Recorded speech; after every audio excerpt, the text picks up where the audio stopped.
तो आपने iron man के बारे में तो ज़रूर सुना होगा, लेकिन क्या आपने आयरन मैन से इंस्पायर्ड एक एनिमेशन सीरीज़ का नाम सुना है?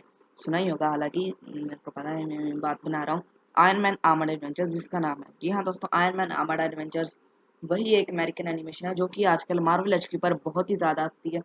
इवन जब मैं ये साउंड रिकॉर्डिंग कर रहा हूँ अपनी वीडियो के लिए, तब भी टीवी पर मार्वल एचक्यू चैनल पे वो एयर हो रहा है और उसका लास्ट एपिसोड चल रहा है अभी। तो फिर अच्छा है। तो फिर आज की इस वीडियो के अंदर हम उसी के बारे में बात करने वाले हैं कि उसके कैसे कैसे चला, कौन कौन से अवार्ड्स मिले हैं, डबिंग आर्टिस्ट वगैरह वगैरह के बारे में। तो फिर चलिए वीडियो को करते हैं हम अब शुरू। 45 सेकंड हो जाने दीजिए। हाँ, शुरू।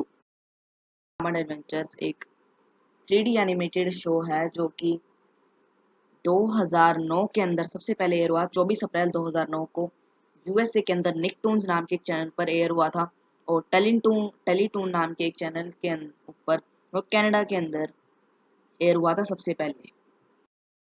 शो की कहानी कुछ ऐसे है कि एक हॉवर्ड स्टार्क नाम के एक इंसान है जिसके बारे में आप सभी को पता ही होगा, जो कि टोनी स्टार्क के पिता हैं, जो कि स्टार्क इंटरनेशनल्स के मालिक हैं, जो कि एक एयर क्रैश की एरोप्लेन क्रैश होने के बाद गायब हो गए थे। यानी कि सबने सोचा कि वो मर गए हैं, जिसके बाद वो गायब हो गए थे। और टोनी स्टार्क भी उसी एक्सीडेंट के अंदर काफ़ी ज़्यादा बीमार हो गया था। उसके कई सारे ऑपरेशन हुए थे और उसके बाद उसको एक आर्टिफिशियल दिल लगाया गया था।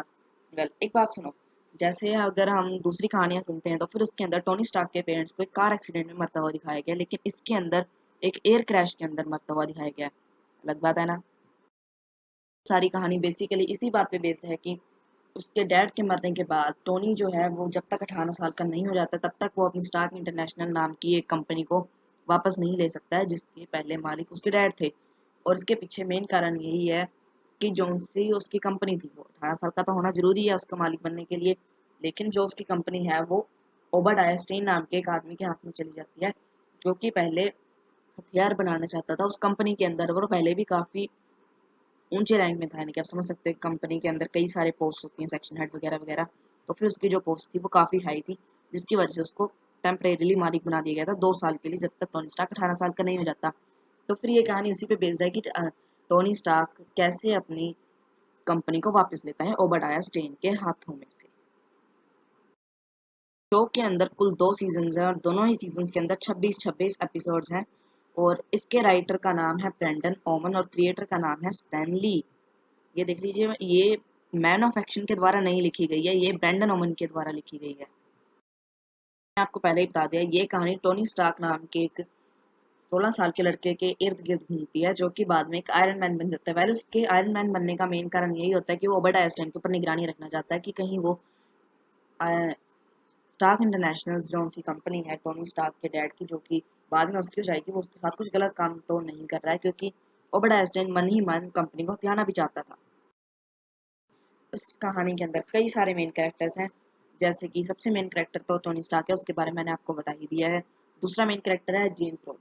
जेम्स रोड्स उसका ही एक हाई स्कूल का दोस्त है, जो कि उसका पहले भी दोस्त था। पहले हालांकि टोनी स्टार्क स्कूल नहीं जाता था, लेकिन तब भी उसका दोस्त था। इसके पीछे का मेन कारण यही है कि टोनी जेम्स रोड्स की जो माँ है वो एक वकील है, जो कि टोनी स्टार्क के हर एक लीगल काम के अंदर मदद करती है, तक कि उसकी कंपनी वापस लेने में भी उसकी माँ ने उसकी मदद की थी। मेन कैरेक्टर है, हम तीसरा भी कह सकते हैं पेपर पोट्स।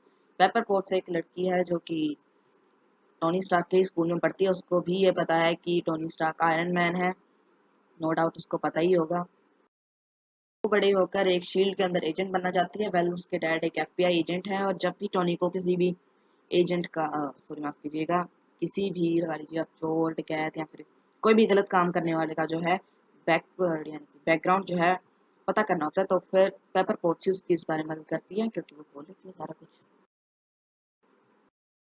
अगला मेन कैरेक्टर है जीन खान। जीन खान एक लड़का है जो कि वेल बेसिकली चाइना से ही बिलोंग करता है। शायद से उसके पूर्वज जो है वो चाइना से थे, यानी कि समझ रहे हैं ना। तो फिर उसके अंदर जो डीएनए है वो एक ड्रैगन डीएनए है, जिसके बारे में मैं आपको इसी वीडियो के अंदर बाद में बताने वाला हूँ।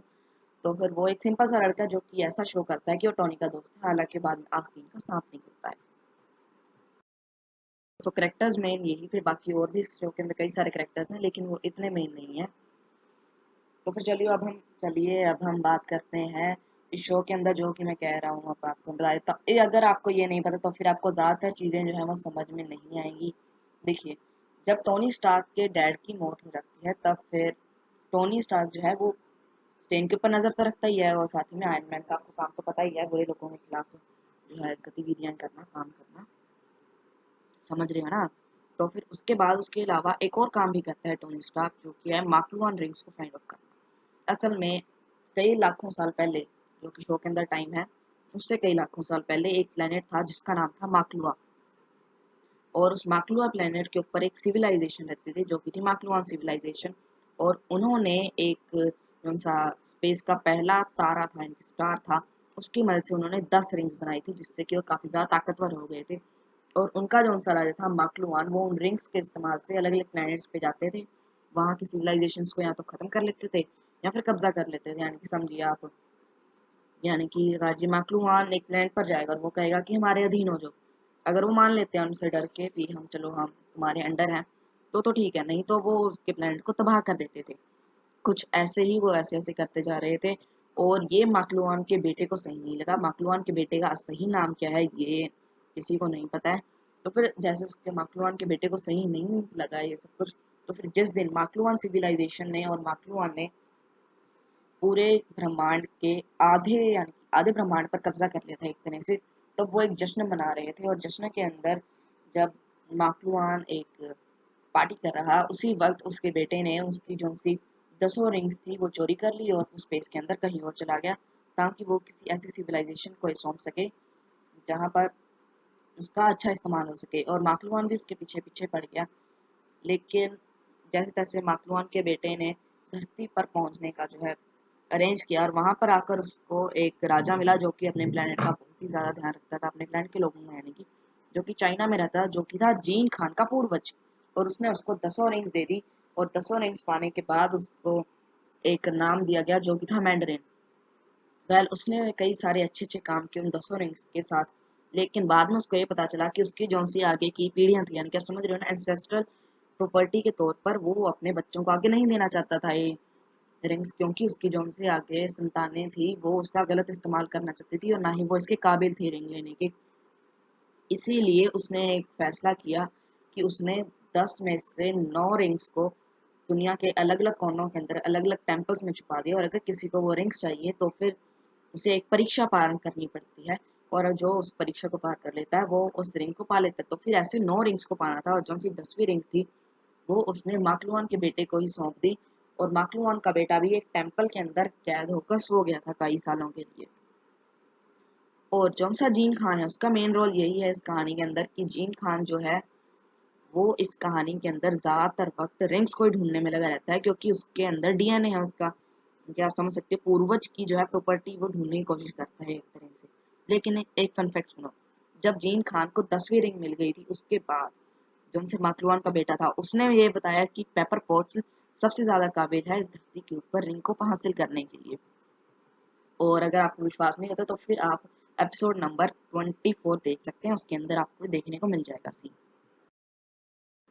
तो फिर कहानी कुछ इसी प्रकार से घूमती रहती है ज़्यादातर वक्त कि टोनी स्टार्क अपने कई, मैं आपको बताता हूँ एक और काफ़ी ज़्यादा जो है कहानी जो है इसी विषय में घूमती रहती है कि टोनी स्टार्क के जो कवच है कि इस कहानी के अंदर किसी को नहीं पता होता है कि टोनी स्टार्क ही आयरन मैन है, वो सबसे छुपा के रखता है।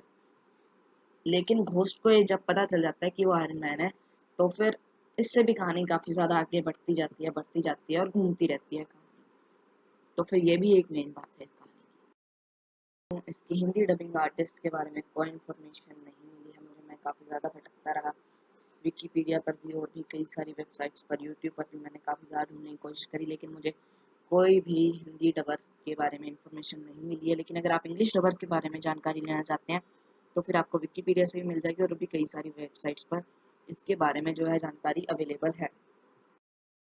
जब हम बात करते हैं आयरन मैन आर्मर्ड एडवेंचर्स को मिले हुए अवार्ड्स के बारे में, आयरन मैन आर्मर्ड एडवेंचर्स को 2 बहुत बड़े अवार्ड मिले हैं जिनके बारे में अभी आपको बताने वाला हूँ। 2012 के अंदर आयरन मैन आर्मर्ड एडवेंचर्स को पुल्सिनेला पुल्सिनेला अवार्ड मिला था बेस्ट टीवी सीरीज के लिए, टीनेजर्स के लिए, यानी कि जो उनसे 12 से 18 साल के लोग हैं उनके लिए बेस्ट टीवी सीरीज का जो है अवार्ड वो आयरन मैन आर्मर्ड एडवेंचर्स को मिला था। और 2013 के अंदर आयरन मैन आर्मर्ड एडवेंचर्स को दुनिया के top 60 greatest cartoon of all time के अंदर भी काउंट किया गया था।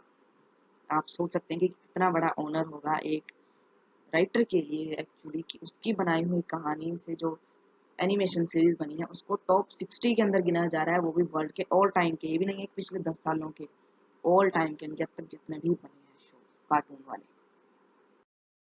दोस्तों आज की इस वीडियो के अंदर में इतना ही था। बाकी आप मुझे कमेंट करके ज़रूर बताना कि आपको आयरन मैन आर्मर्ड एडवेंचर्स के अंदर सबसे ज़्यादा अच्छा क्या लगता है। मुझे तो उसका थीम सॉन्ग बहुत अच्छा लगता है, क्योंकि वो हिंदी के अंदर नहीं है। पहली बात तो काफ़ी ऑसम टाइप का सॉन्ग है, तो फिर बहुत अच्छा गाना लगता है मेरे को वो वाला।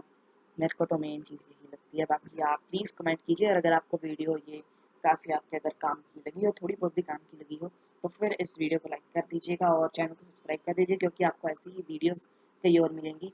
आज के इस वीडियो के अंदर इतना ही, तो फिर गुड बाय। अपने टेक केयर कीजिए, कोरोना से बचे रहिए, घर में रहिए। सेकेंड वेव चल रही है अभी इंडिया के अंदर कोरोना की। गुड बाय, अपना ध्यान